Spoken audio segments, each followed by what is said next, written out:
sobrang stress na. Kaya kagabi medyo hindi na maganda yung ano ko. Diretso kasi kasi. After na wedding ng Wednesday, ay Webes. Kagabi nag-ano ko ng Bible school. Kasi ngayon. Wala po si Pastora.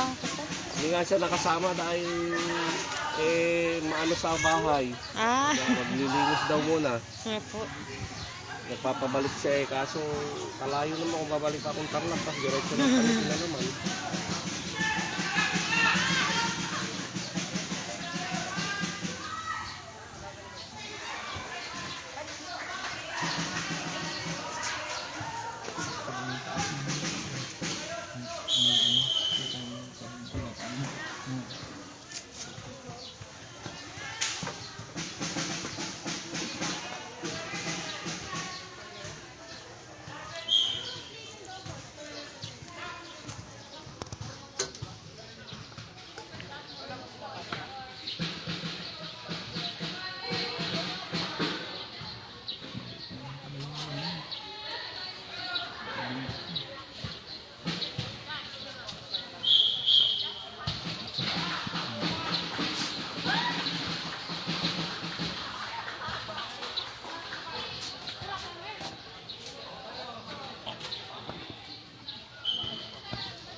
Dito ba?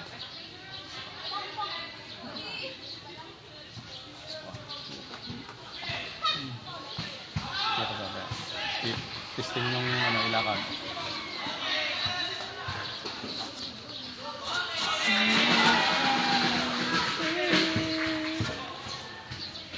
Yung ilakad na.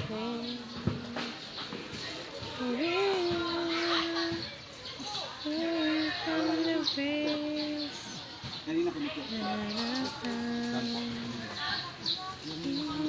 Dito sa loob, parang doon sa dito sa ano. Yun ang kulot talaga.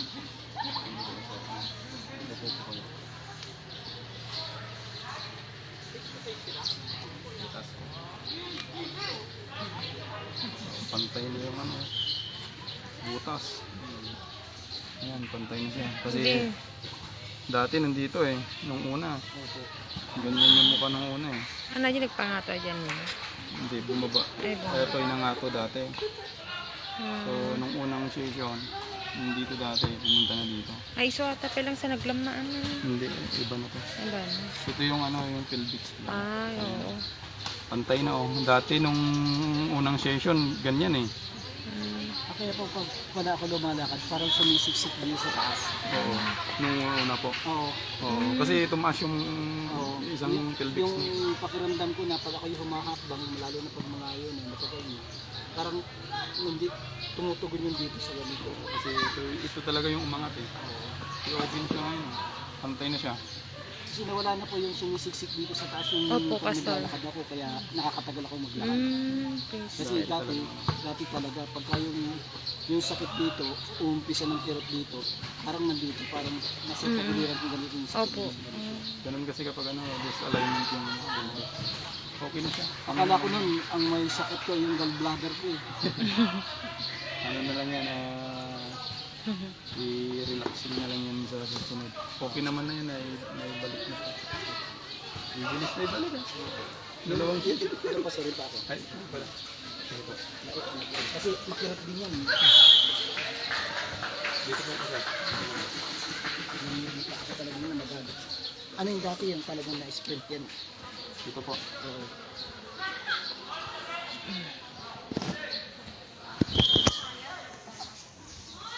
Kaya namamaga eh. Siguro dahil sakit dito. Ito. Yung sa baba po, yung sa pa. Yeah. Kaya masakit po, masakit yan. Wala naman po siyang problema sa ugat at saka sa nerves. Ang problema po may uric acid.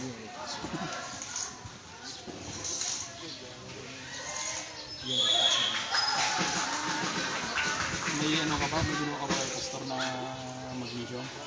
Yun na po yung paplaplasan mo na para tutunawin niya yun. So ngayon babagdagan lang natin yung uric acid. Yun, masakit. Uric acid. Babagdagan lang. Oh! Kaya kontrahin mo sa 1, 2, 3.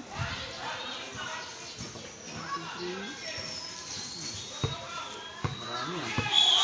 Ito pa. Ayun, masakit po eh.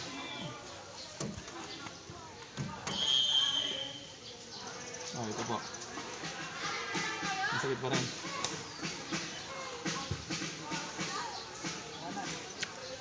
Kaya nagkastata na iba yun. Uric acid. Parang ano eh, Magnesium. parang kumakain ng ano, sili eh.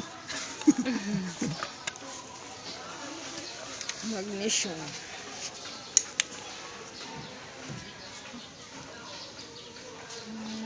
Nilalagyan ko ng ano, magnesium.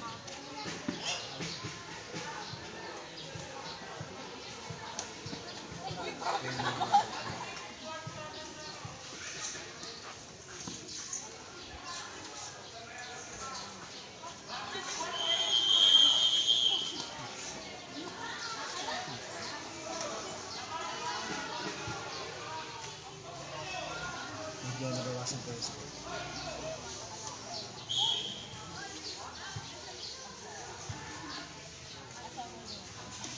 Nabugbog mo siya. Hindi na siya masakit. Wala na, nabagbag na. Ano na talagang pilisan mo ito na talagang grabe. Hindi.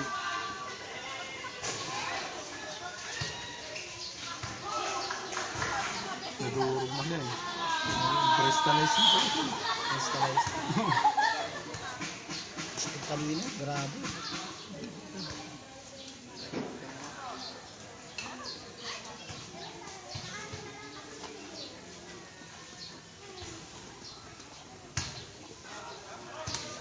Ano na yan? Nabagbag. Oh, siya na yung sunod. Dito na dito. Sino na makakapagpapawag sa pastor? So, Sir William. Baka busy. Ayun bro, nagpo-coach lang yun. Hindi naman po siya nagwawala. Sikat ko pa, di makapalip ka. Masahe. Mabayad din masahe. Mabayad. 1 hour. 1 hour din masahe. Pero yung ipasta ko siyang problema, yung Telbex niya. Yung sa akin kasi yun. Ang bilis niya, dalawang session na. Yung ganitong baba ako sa sasakyan, yung kamay ko, yung ano ko talaga. Pero bakit ako? Meron yung isang meron yung isang babae noon na Basta pakita tayo sa inyo. Kasi rin yan. merong isang babae noon pastor na ganyan din yung problema. Pinatingin sa akin. Sige, align natin sa ko. Hindi naniwala. Nagtukot siya. Hindi ko naniwala ko doon. Lumalak. Namatay. Hindi naniwala. Babae. Sabi ko, ano lang yan. Adjustin lang yun lagi. Sabi ko. Ano ba? Gusto ko naman yung paayos. Hindi, habang tumatang lumalala ko. Pagkaramdam ko sa sarili ko. Hindi kasi ano ko sir, kapag disalignment ang buto, kahit saan na part ng buto lang sa alignment. Pag habang tumatagal yan, sumasakit talaga. Tapos yung sakit niya, umi-increase. Oo, pag ganun yun ako. So, umi-increase yan. Kaya kailangan nyo, ma-align ka. Kasi kapag matagal nang hindi na i-align, mayroon yung iba na, na ang tagal ng proseso. Yung iba nga, naubos na yung session nila, hindi ka na hindi ka na ibalik eh. Dahil yung iba na lalagyan na ng laman. Kaya medyo kapag inalign mo siyang ganun, Ay, nakalimutan ko pala ba yun? Sorry. hihilain mo na ng laman. Katulad yung may pilitas na medyo nasa pilitas na siya. Pag ginagamit yung likod niya, umi-stretch siya. Pero pag binitawan mo, bumabalik, hinihila ng laman. Naubos na yung session mo. Yung session mo sa ano. Mayroon din na gano'n, mayroon din kayong sa iban kasi dati ganyan. Ganyan siya dati. So ito na straight. Ganyan na siya. Tapos ito naman na straight din. Ganyan. Kasi ito, nagganito konti. Ganyan na yung mukha niya. Ganyan. So kunting-kunti na lang. Ito naman naubos yung session na sabi ko sa kanya, dagdagan na ito. Pero hindi naman na nagganito. Kasi siguro rin ako na. Oo, hindi pa tutuloy ko ng second time. Basta ano lang, basta ano lang. Kasi yung kailangan ko talaga kung meron pa kasi Okay na yan pastor na ano, kahit na magpa-session ka ng every once a month. So, para ma-maintain lang yung, yung posture niya. Pag lumipas naman yan ng ano, ng mga siguro mga 7 to 8 months na na-maintain yun na gano'n. Hindi na yung babalik. Kasi may laman naman na yun. Yun na yung kakapit talaga dun. pag ako ng pastor, ano naman, ituloy ko pa yung pwede pang dalawang session bago once a month. Oo. Yung parang isang bilyon ganito. Okay. Isa pang dalawa pa ulit. Tapos mag-once a month na. Kasi gusto ko talagang maayos. Kasi malakas pa ako, walang tama ang buong ano ko yung organs wala. Kasi nagpapalab test kasi ako lagi na wala. Yun lang talaga yung pelvic bone. Tsaka yun, pumataas nga lang yung uric acid. Kaya ano. Sa uric acid naman po kasi, ang problema kasi, kung kahit na hindi mo nakakain yung laban sa uric acid, ang pinaka-main cause kasi niyan, kung pupunta kasi sa doktor, ang tinitingnan nila yung mga cause. Pero dapat ang tingnan root cause. Ano ba ang root cause? Ang root cause dyan, mahina yung liver. So hindi naman ibig sabihin ng mahina ang liver, may defect na. Ang ibig sabihin lang po nun, pagod na siya na mag-function ng maayos. Kasi grabe ang function ni liver eh. Siya yung anti-poison sa katawan natin, detoxifier, nagtutunaw siya ng mga sobrang hormones, sobrang fats, sobrang sugar. So, trabaho niya lahat yan. Tapos, nagbibigay pa siya ng dugo kay puso, 1.5 liters per minute. So, ganun yung trabaho ni liver. So, kapag hindi niya yan masyado matrabaho, so, ang nangyayari ngayon, kasi ang pagkain ng liver is protina. So, kapag malakas si liver, pag pinakain mo siya ng protina, so yung protina, i-convert niya ngayon ito na amino acid para yung lahat ng kasukasuan natin flexible. So kapag mahina siya, kalaban niya si protina.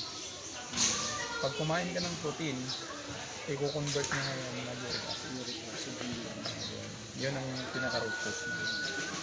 Kaya napakaganda na drink, water therapy.